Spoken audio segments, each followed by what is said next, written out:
What's going on, guys? Kieran Scott here. Hope you're having a fantastic day. Here on this YouTube channel, I talk about how to live a flexible lifestyle and incorporating training, nutrition, and also vlog my life here. I document it here right on this YouTube channel, and you guys are a massive part of it.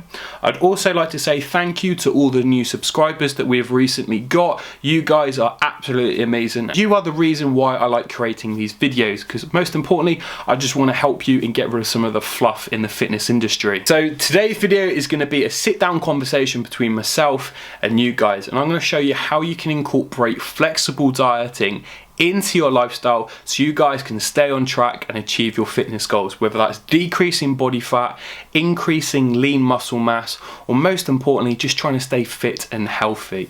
And this is an easy, sustainable way, guys. You're never gonna feel like dieting. So with enough of that said, sit back and relax. All diets work exactly the same because they put you in a calorie deficit. Put it this way, if you have 10, if you eat anything under 10, you'll start losing body fat. If you eat anything above 10, you'll start putting fat on. Now, the problem with traditional diets is it builds a bad relationship with food because you feel that you must eat a certain food at a certain time, or you start neglecting certain food groups. You'll find is you will build a bad relationship with food, and you will feel that you can't eat that food because it's demonized as bad or it will make you fat, and it simply isn't the case. Flexible dieting is brilliant because it gives you the ability to kind of eat the foods that you want to and still stay on track with your own personal fitness goals. So using the flexible dieting approach, you can still eat chocolate and still get the fitness results that you want to.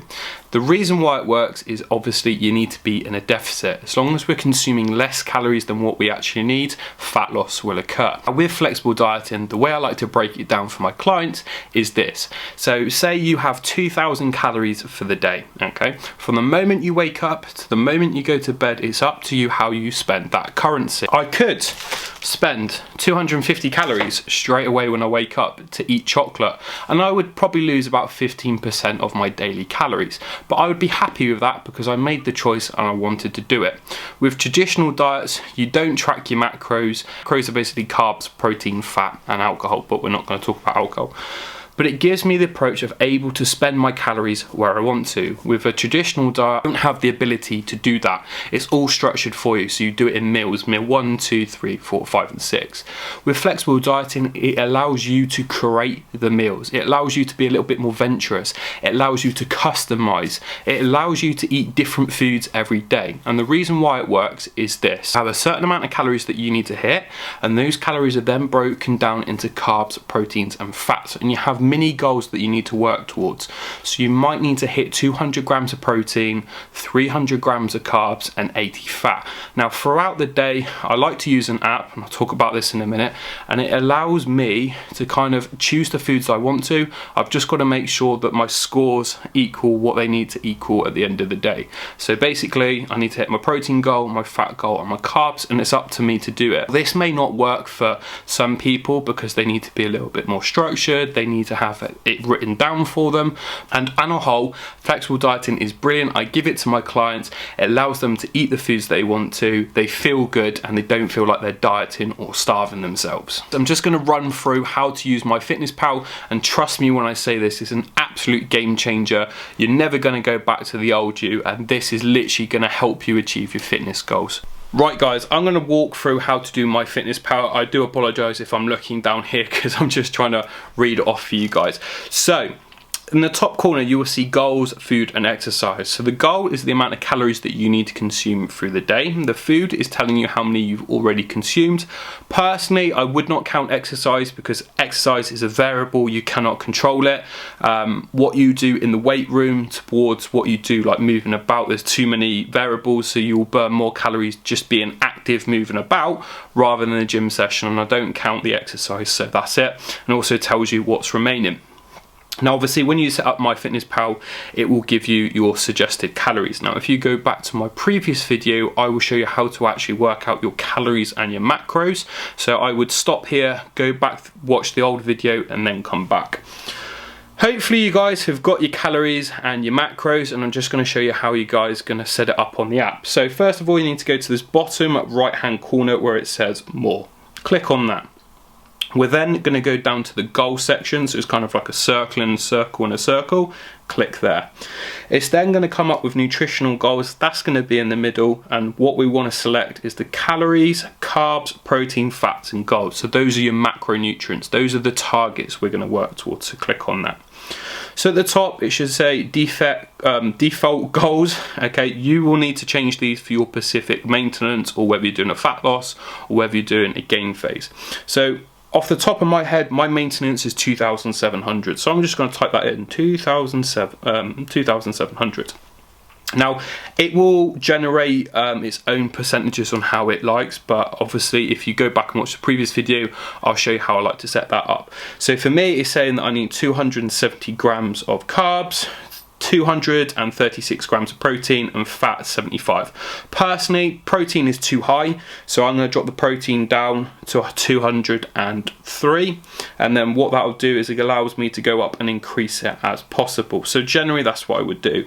I would probably drop my fat down actually a little bit more, because I kind of like 60 grams of fat. I prefer more carbs, and increase that. So that allows you to do that. Now obviously you need to get used to doing this, because your calories will change week to week. Okay, so you just need to become a pro at this, but it's really simple. So that's how you do that. Right, so we're going to hit this top arrow, go all the way back to the main menu. Again, this is this bit. We're going to hit the word diary. So I've already loaded up some foods that I've eaten today. I'm going to run through it. So today I've consumed 4 eggs, bacon medallions, sourdough toast, chicken, sweet and sour, medium noodles, protein, and protein. Cool. So I'm going to show you how you actually add your food. So what we'll do, we'll go back to yesterday, because I didn't use it yesterday, and I'll show you how to do it. So it says here breakfast. So what we want to do is add food. So we're going to hit this blue button here. It says add food. Click on that. Now once you start adding foods, it will start creating its own kind of like memory storage. So again, you don't have to keep typing in the food all the time. So you can just go here and go almond breeze milk. So say I had 100 milliliters of that, I've just got to do quick maths, and that would be 1 serving size. So you just click and do a bit of maths. If I had 200 ml, I would just delete that, and I would put 2 serving sizes. Once I've got what I wanted, I'm going to go to the top right hand corner, click the tick button, and then that will save. And you can already see here that it's telling me that I've had 26 calories, and it also tells me what's remaining. Again, forget the exercise, guys, don't do it. Again, if we want to add a little bit more, we can do. So if we go down to here, down to chicken, I can click on the chicken, and it will say that I've had basically that's the closest number I can get to 150 grams. So again, I would say I type in 150 grams, click that, and that will add that, and it's really quite simple. Now the great thing is obviously with this is a little barcode scanner. So I'm just going to click on here, it's on this top right hand corner, click on that, it will pop up, and I can actually scan this chocolate bar. So if you're out and about and you want to grab a chicken sandwich or whatever, it gives you the ability to do that, and you don't have to type it in. So by eating this orange chocolate twirl, and that's 1 finger, because you've got to be quite careful, because sometimes it doesn't say, like, you might think it's 2 fingers, but that's only per half of the chocolate bar. It's 114 calories, 13 grams of that is carbs, 6 grams of that is fat, and 2 grams of that is protein. So I could log in the 2 fingers if I wanted the whole bar. I'll just type in 2, click that, and you can see here that it says this food is high in saturated fat. I'm not really too bothered with that. So again, you can see that if I've eaten everything that I have so far, I've eaten 435 calories, and I'm well on track, so I can do that. Obviously, the more calories you have, the more you can kind of eat. The less calories you have, the more you have to be smart with food. But hopefully that you guys kind of understand. Now, this is the real game changer. So if you scroll all the way down to the bottom, it says complete diary, it says nutrition and notes. What we want to do is hit the nutrition bit. Now, you guys will see generally 9 times out of 10, it will probably go to this macro sheet or this calorie sheet here. What I like to do is completely ignore that. Even though it's really nice and seeing it's a pie chart, it just doesn't work for me. So I always go and click on the middle bit, these nutrients bit here. It actually gives you a further breakdown on like protein, carbs and fats. And this is how I use flexible dieting. So it tells me just by having the chicken, the almond milk and the chocolate bar, I've had 44 grams of protein. It also tells me what my goal is, and it also tells me what I have left. Now, I always work on calories. So calories are the most important things. So when you are dieting, you need to make sure you hit your calories without fail. And I generally say 50 under or 50 above. I allow the 50-50 rule. But again, you want to make sure you get that as close as possible. Once we've done that, we then jump down into proteins. We need to get the protein goal to where it needs to be. So for me, for example, it needs to be 206 grams. So I need to keep increasing my protein throughout the day. After that, then I go on to carbs, and then I go on to fats. Now, I generally say with coaching clients, I'm not too bothered if their carbs go up and their fats are down, or vice versa. But the most important thing is calories and protein. So you can see for the rest of the day, I need to make sure that my protein's up. So I could do something else. So I could go on here, add more foods, and I could scroll down. Let's type in burgers. Haven't had them in a while. Asda Butchers, 200 grams. So I click on that. So one burger is 100 grams. I'm gonna have 2 burgers. So that's telling me that it's 368 calories, 14 grams of fat, 14 grams of carbs, 16 grams of fat, and 40 grams of protein. I simply click the little tick and that adds up. So this is going to work via trial and error. You have to customize the foods that you enjoy, but I generally say look at having a good solid 30 to 40 grams of protein each meal.